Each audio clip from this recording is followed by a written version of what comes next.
কেন ডক্টর মাঝি বলে একজন টিএমসির নেতা সেখানে বসেছিল 2 ঘন্টার ওপরে? কেন ভাঙচুরটা কারা করলো? আরজিকর কি এজেন্ডা ছিল? চারতলার যেটুকু মানে এভিডেন্স রয়েছে সেটাকে ট্যাম্পার করা? তাই জন্য পুলিশ কেন ফার্স্ট 30 মিনিটস পুলিশ কেন অ্যাকশন নেয়নি? 30 মিনিটস পরে কেন টিয়ার গ্যাস চলেছে? আইবি কি করছিল? আইবি জানে না?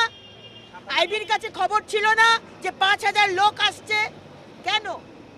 অগ্নিমিত্রদি, আজকে দেখা গেল এসইউসিআই এর যারা কর্মী তারা যখন বন্ধের সমর্থনে রাস্তায় নামলেন একাধিক জায়গায় কলকাতায়, বিশেষ করে হাজরা মোড় বা বেহালা, সেখানে দেখা গেল তাদের সাথে ধস্তাধস্তি পুলিশের, রীতিমতো মারধর করে তাদেরকে গ্রেপ্তার করে নিয়ে যাওয়া হলো, যেখানে তারা আরজি করে নির্যাতিতার জন্য পথে নেমেছিলেন। দেখুন, এসইউসিআই কি করছে তার উত্তর আমি দেব না। আমরা আজকে একটি স্বতঃস্ফূর্ত মানুষের কাছে বন্ধ ডেকেছি। 2 থেকে 4টে মানুষকে স্বতঃস্ফূর্তভাবে, জোর করে নয়। আমাদের কেন বলতে হবে সাধারণ মানুষকে? মানুষ তো স্বতঃস্ফূর্তভাবেই আসা দরকার। যে আমার বাড়ির মেয়েটির খুন হয়েছে, আমার বাড়ির মেয়েটির ধর্ষণ হয়েছে, আমাকে কেন বলতে হবে প্রতিবাদ করো? আর মানুষ প্রতিবাদ করছে। 14 তারিখ রাত্রে সাধারণ মানুষকে বলতে হয়নি। হ্যান্ডিক্যাপ, সিনিয়র সিটিজেন্স, ছোট ছোট বাচ্চা, বাবা মা সবাই রাস্তায় নেমেছিল। কাউকে জোর করতে হয়নি, কারণ পশ্চিমবঙ্গের মানুষ, কলকাতার মানুষ রাগে ফুঁসছে। আমাদের জবাব চাই। কেন মেয়েটি খুন হলো? কারা রয়েছে? সামান্য ধর্ণা মঞ্চ এতটা দূরে আরজিকর থেকে, সেই ধর্ণা মঞ্চ কোনো কারণ নেই।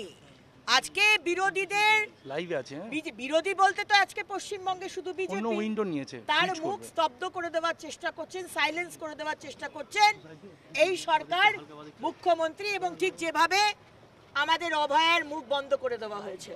অভয়া অনেক কিছু জানতে পেরে গেছিল।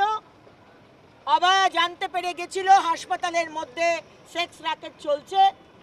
অভয়া জানতে পেরে গেছিল সেখানে ড্রাগ র্যাকেট চলছে। এগুলো আমরা শুনতে পাচ্ছি, সেখানকার ডাক্তারবাবুরা বলছে। অভয়া অনেক কিছু জানতে পেরে গেছিল, তাই অভয়ের মুখকে বন্ধ করে দেওয়া হয়েছে।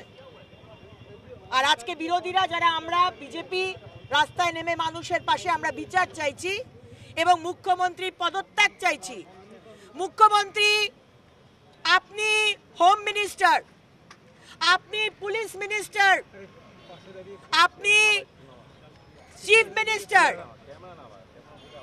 আপনাকে পদত্যাগ, যদি সামান্যতম লজ্জা থাকে আপনি পদত্যাগ করুন।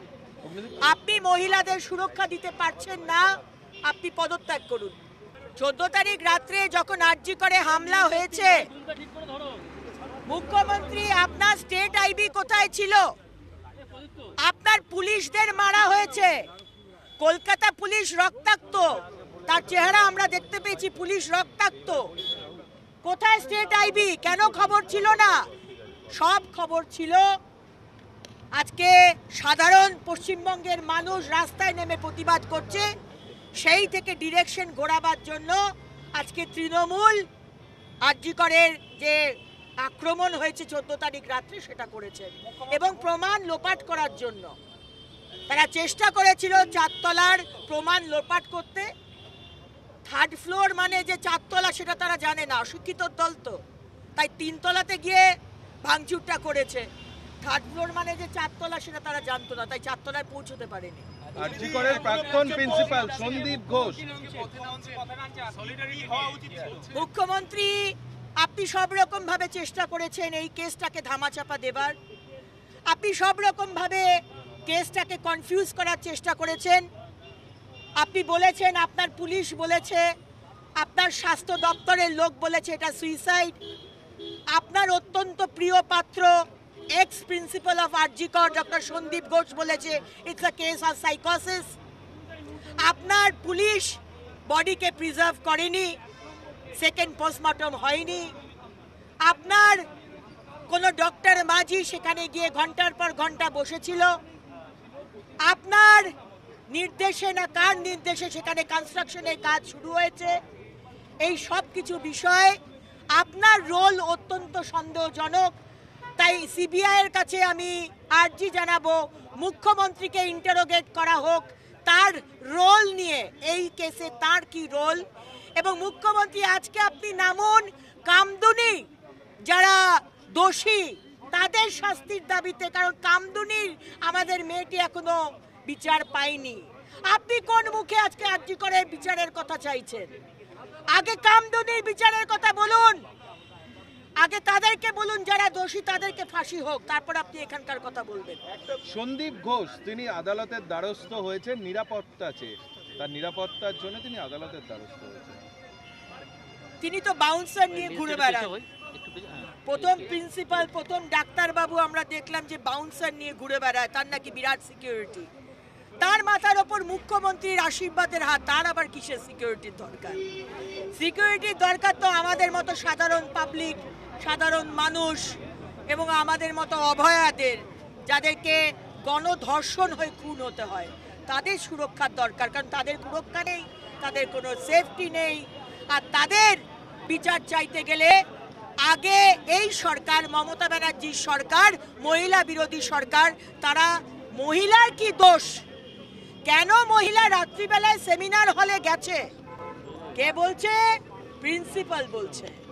কিন্তু সিসিটিভি ক্যামেরাগুলো সব বন্ধ। কেন বন্ধ সেটা কিন্তু কেউ বলছে না। কেন ওখানে জুয়ার ঠেক, মদের ঠেক চলে সেটা কিন্তু কেউ বলছে না। কাদেরকে আড়াল করার চেষ্টা করছেন তার কথা কিন্তু কেউ বলছে না। বাংলার মানুষ সবই বলছে, মুখ্যমন্ত্রী আপনি পদত্যাগ করুন, আমাদের একটাই দাবি, আপনি পদত্যাগ করুন। একটা বিষয় যে অভিযুক্ত তার মধ্যে একজন বাইক দিচ্ছেন, মিডিয়া বাইক, তিনি বলছেন যে এই চত্বরে সেদিনকার যে ভ্যান্ডালিজম হয়েছে তারা ঘটিয়েছে, পুলিশ এখনো গ্রেপ্তার করতে পারলো না, কিন্তু মিডিয়া বাইক দিচ্ছে অভিযুক্ত।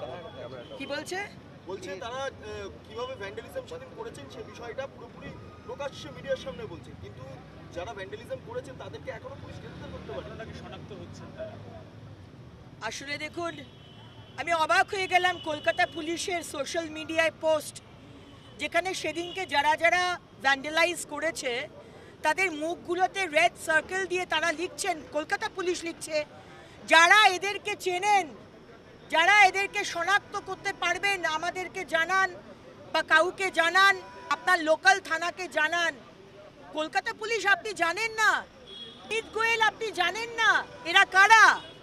আপনি জানবেন কি করে? কারণ এরা তো আপনাদের স্থানীয় তৃণমূলের নেতা এবং আপনাদের মুখ্যমন্ত্রীর নির্দেশেই তো তারা এসেছে। আপনি অ্যারেস্ট করবেন কি করে? স্টেট আইবি কোথায় ছিল? পুলিশ প্রথম 8 ঘন্টা কোথায় ছিল? কেন টিয়ার গ্যাস ছাড়েননি? কেন পিটিয়ে তোলেননি? আজকে ডাক্তারবাবুদের তারা মেরেছে, আজকে পেশেন্ট পার্টিকে মেরেছে, আজকে কোটি কোটি টাকার তারা সম্পত্তি নষ্ট করেছে। কেন করেননি? আর যদি আপনারা এতটাই অপদার্থ হন, mister Vineet Goel, you should also resign with your chief minister.